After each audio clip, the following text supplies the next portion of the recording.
Imagine a city 15,000 kilometers from Athens where the air carries the smell of souvlaki and the language you hear on the streets is Greek, not English. This isn't Thessaloniki or Crete. It's Melbourne. Here, old cafe tables chatter under church bells. Entire neighborhoods still wake up to the Greek word kalimera. Census data confirms it. Over 181,000 Victorians claim Greek heritage. In fact, Melbourne hosts the largest Greek community outside Greece. How did this Australian city become one of the most Hellenic places on Earth?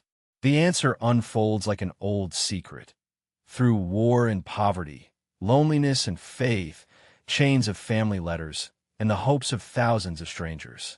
The story begins not on the sun-baked terraces of some modern suburb, but in a world broken by war.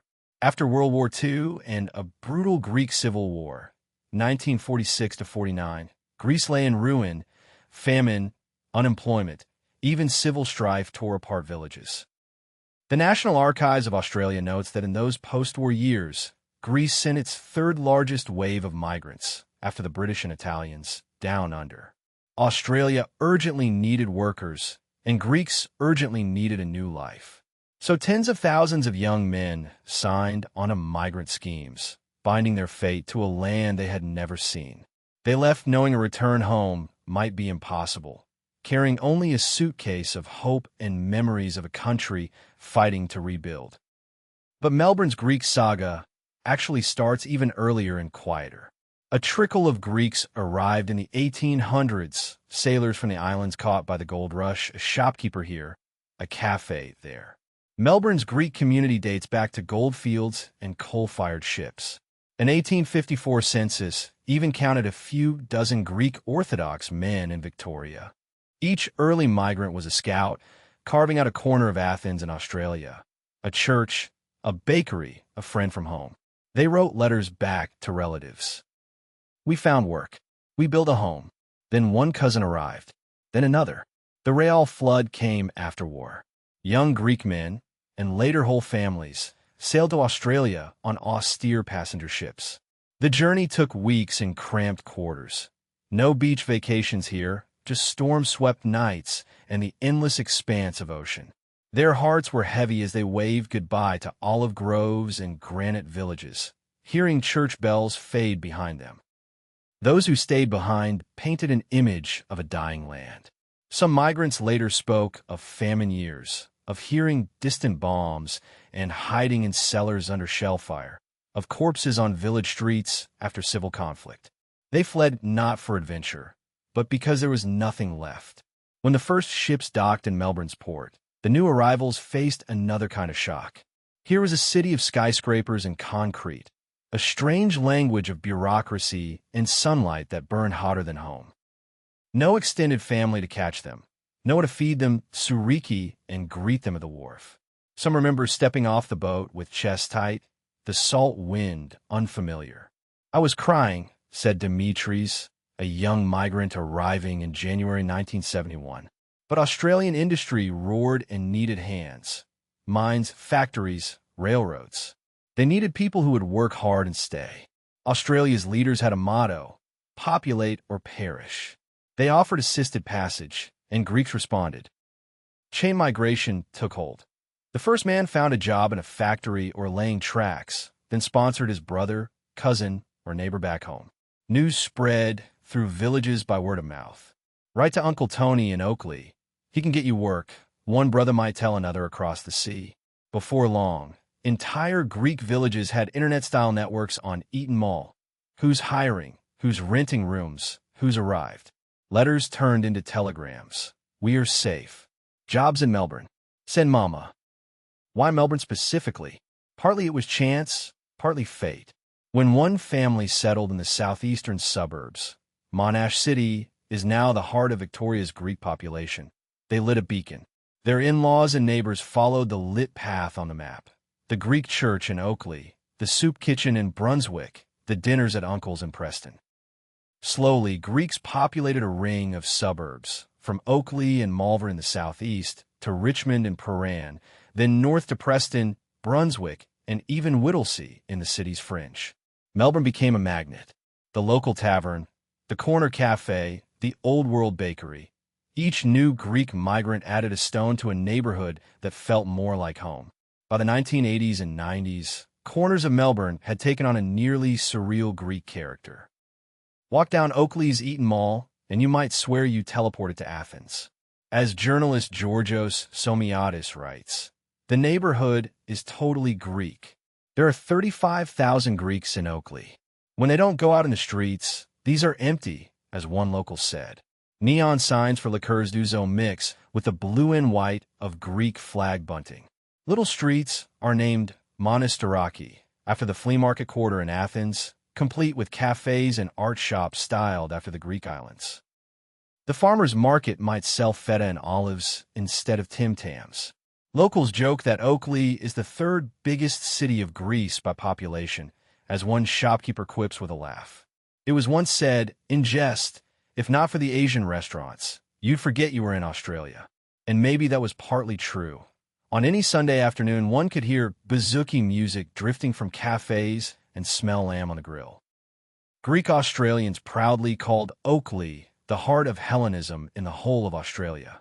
We speak our mother language, and we are proud of that, an elderly couple emphasized. It was as if a little Greece had sprouted amid the gum trees. What kept Melbourne so Greek? It wasn't by accident or decree, but by determination. In the home, Greek was spoken for breakfast, lunch, dinner. Upstairs, children learned English at school. Downstairs, grandparents insisted on Greek customs.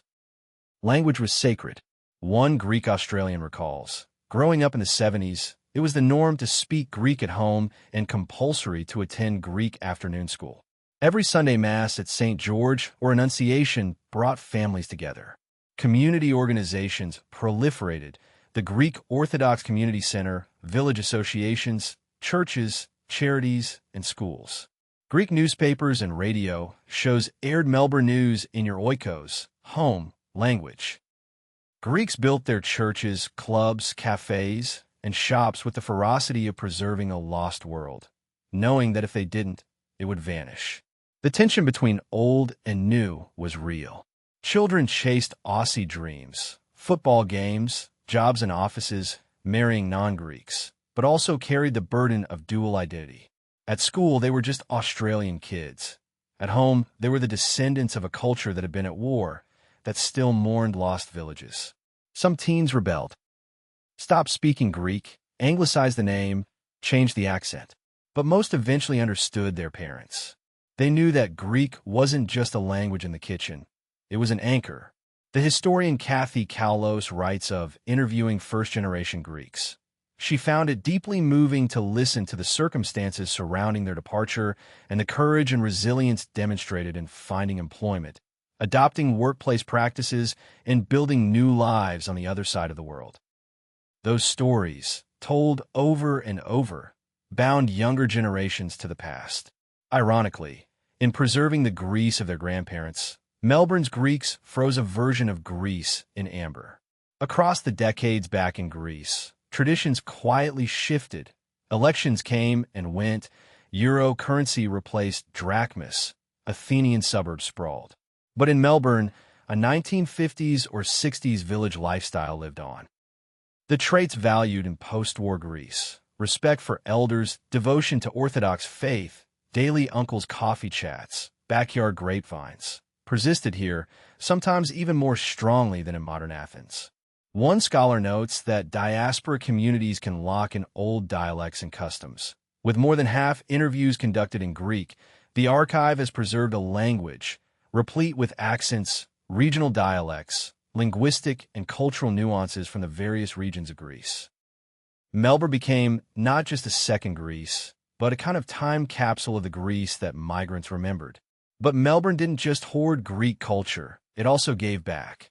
The Greek-Australian community made its mark on the city. Greek-Australian architects and builders shaped the skyline. The Eureka Tower, with its blue-gold spire, was designed by Nanda Kitsalidis, a Greek-Australian, and now dominates Melbourne's silhouette. Landmarks like Parliament House and the Shrine of Remembrance even incorporate Hellenic columns and designs.